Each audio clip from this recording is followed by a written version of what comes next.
بسم اللہ الرحمن الرحیم۔ السلام علیکم۔ سیرت محبوب صلی اللہ علیہ وآلہ وسلم کے 22ویں ایپیسوڈ کے ساتھ میں ہوں محمد علی کامدار۔ پریویس ایپیسوڈ میں ہم نے بائبل کے اولڈ ٹیسٹامنٹ سے ذکر رسول صلی اللہ علیہ وآلہ وسلم کیا تھا۔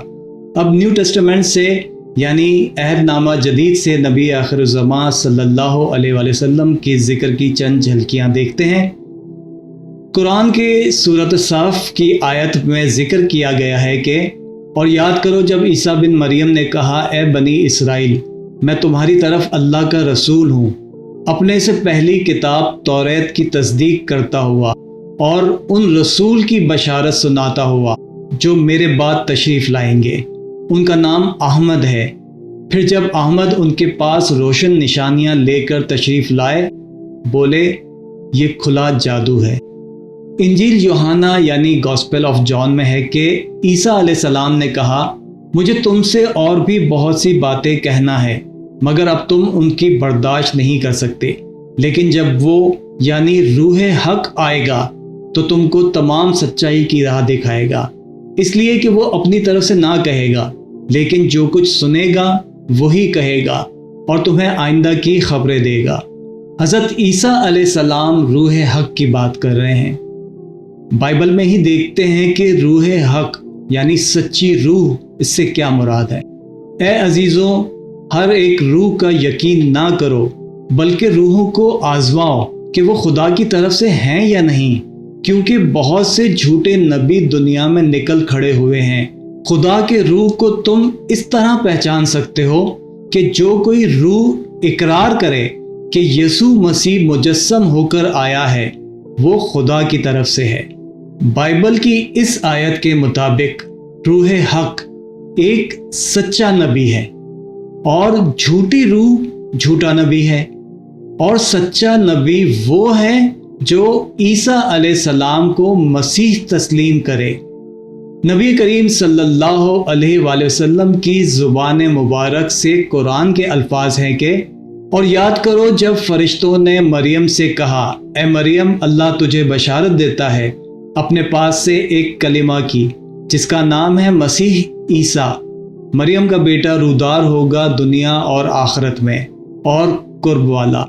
گاسپل آف جان والی آیت میں ہے کہ وہ اپنی طرف سے نہ کہے گا لیکن جو کچھ سنے گا وہی کہے گا، اور قرآن میں بھی یہی ارشاد ہے کہ اور وہ کوئی بات اپنی خواہش سے نہیں کرتے، وہ تو نہیں مگر وہی جو انہیں کی جاتی ہے۔ لہٰذا حضور نبی اکرم صلی اللہ علیہ وآلہ وسلم وہی بولتے ہیں جو اللہ سے سنتے ہیں، جو کہ انجیل یوحنا کی اس آیت میں کہا گیا ہے۔ انجیل یوحنا میں ہی ہے کہ عیسیٰ علیہ السلام نے فرمایا اور میں باپ سے درخواست کروں گا وہ تمہیں دوسرا مددگار بخشے کہ ابد تک تمہارے ساتھ رہے۔ اسی چیپٹر کی ایک اور آیت ہے لیکن میں تم سے سچ کہتا ہوں کہ میرا جانا تمہارے لیے فائدہ مند ہے، کیونکہ اگر میں نہ جاؤں تو وہ مددگار تمہارے پاس نہ آئے گا، لیکن اگر جاؤں گا تو اسے تمہارے پاس بھیج دوں گا۔ حضرت عیسیٰ علیہ السلام ایک مددگار کی بات کر رہے ہیں جو ان کے بعد آئے گا۔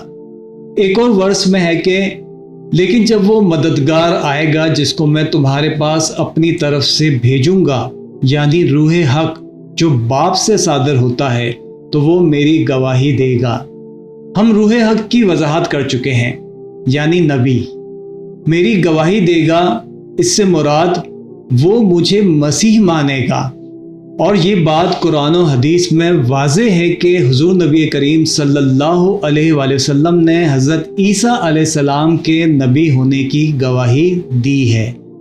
ایک اور مقام پر ہے کہ اس کے بعد میں تم سے بہت سی باتیں نہ کروں گا کیونکہ دنیا کا سردار آتا ہے اور مجھ میں اس کا کچھ نہیں۔ دنیا کی سرداری سے مراد یہ ہے کہ آپ صلی اللہ علیہ وآلہ وسلم کی نبوت تمام عالم کے لیے ہوگی۔ رسول اللہ صلی اللہ علیہ وآلہ وسلم کی تمام انبیاء اور رسولوں علیہ السلام پر فضیلت کی ایک اہم وجہ یہ ہے کہ آپ صلی اللہ علیہ وآلہ وسلم کو تمام انبیاء کرام کی طرح مخصوص زمانے اور مدت کے لیے نبی بنا کر نہیں بھیجا گیا۔ جس طرح سے تمام انبیاء کرام، ہر نبی، ہر رسول ایک مخصوص وقت میں، مخصوص زمانے میں، مخصوص قوم کے لیے نبی یا پیغمبر یا رسول بنا کر بھیجا گیا تھا، جبکہ نبی کریم صلی اللہ علیہ وآلہ وسلم، نبی رحمت صلی اللہ علیہ وآلہ وسلم کو تمام زمانوں اور تمام اقوام کے لیے مبعوث فرمایا گیا تھا۔ آپ صلی اللہ علیہ وآلہ وسلم امام الانبیاء ہیں، اور نبی کریم صلی اللہ علیہ وآلہ وسلم کے لیے قرآن نے واضح اعلان کیا کہ وَمَا أَرْسَلْنَاكَ إِلَّا رَحْمَةً لِلْعَالَمِينَ، اور ہم نے تمہیں نہ بھیجا مگر رحمت سارے جہاں کے لیے۔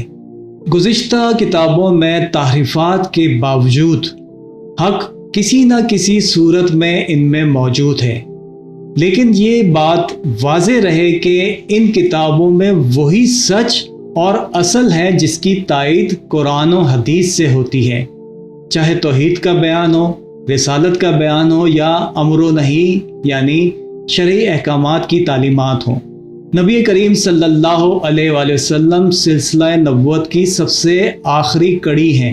تورات اور انجیل میں آپ صلی اللہ علیہ وآلہ وسلم کے آنے کی متعدد بشارتیں موجود ہیں، اور سابقہ انبیاء کرام علیہ السلام نے بھی اپنی اپنی امتوں کو آپ صلی اللہ علیہ وآلہ وسلم کی بعثت کی بشارتیں دی۔ اس کے علاوہ حضور نبی کریم صلی اللہ علیہ وآلہ وسلم کی بعثت کی خوشخبریاں دوسرے قدیم مذاہب میں بھی پائی جاتی ہیں۔ گوسپل آف بدھا میں ہے کہ گوتم بدھ نے اپنے شاگرد آنند سے کہا، میں زمین پر آنے والا پہلا بدھ نہیں ہوں اور نہ ہی میں آخری ہوں گا۔ مقررہ وقت پر دنیا میں ایک اور بدھ پیدا ہوگا، ایک مقدس، ایک انتہائی روشن خیال، طرز عمل میں حکمت سے مالا مال، مبارک، کائنات کو جاننے والا، انسانوں کا ایک بے مثال رہنما، فرشتوں اور انسانوں میں مقبول۔ وہ آپ پر وہی ابدی سچائیاں ظاہر کرے گا جو میں نے آپ کو سکھائی ہیں۔ وہ اپنے مذہب کی تبلیغ کرے گا، اس کی ابتدا میں شاندار، عروج پر شاندار اور مقصد پر شاندار، مکمل طور پر کامل اور خالص، جیسا کہ میں اب اعلان کرتا ہوں۔ اس کے علاوہ ہندو یا سناتن دھرم کی سب سے مستند کتاب جو کہ وید ہے، وید کی زبان سنسکرت ہے، جس میں کئی جگہ پر یعنی وید میں کئی جگہ پر ایک لفظ آیا ہے، وہ لفظ ہے نراشنس۔ یہ دو لفظوں نر اور آشنس کا مرکب ہے۔ نر کا معنی ہے انسان اور آشنس کا معنی ہے تعریف کیا ہوا، اور محمد کا مطلب بھی ہے تعریف کیا ہوا یا تعریف والا صلی اللہ علیہ وآلہ وسلم۔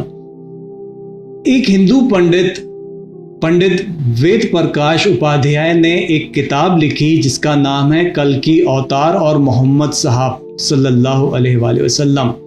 ہندوؤں کی اہم مذہبی کتب میں ایک عظیم رہنما کا ذکر ملتا ہے جسے کالکی اوتار کا نام دیا جاتا ہے۔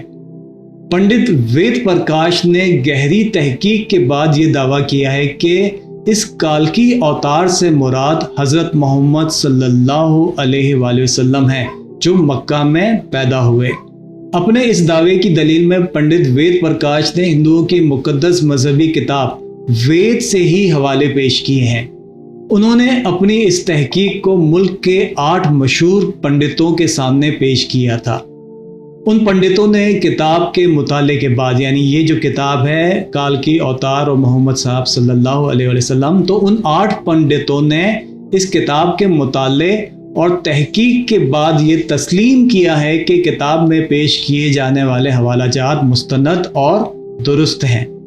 ہم نے دیگر مذہبی کتابوں کا جو ذکر کیا ہے، اس کا مطلب یہ نہیں کہ یہ کتابیں ہم مسلمانوں کے لیے کوئی اتھارٹی یا حجت ہیں۔ ان کو بیان کرنے کا مقصد یہ ہے کہ ہمارے پیارے نبی صلی اللہ علیہ وآلہ وسلم وجہ تخلیق کائنات ہیں، اور ورفعنا لکا ذکرک کے تحت اللہ کے محبوب صلی اللہ علیہ وآلہ وسلم کا ذکر ہر جگہ ہر زمانے میں موجود ہے۔ اگلے ایپیسوڈ میں ہم بنی اسماعیل کے بارے میں معلومات حاصل کریں گے۔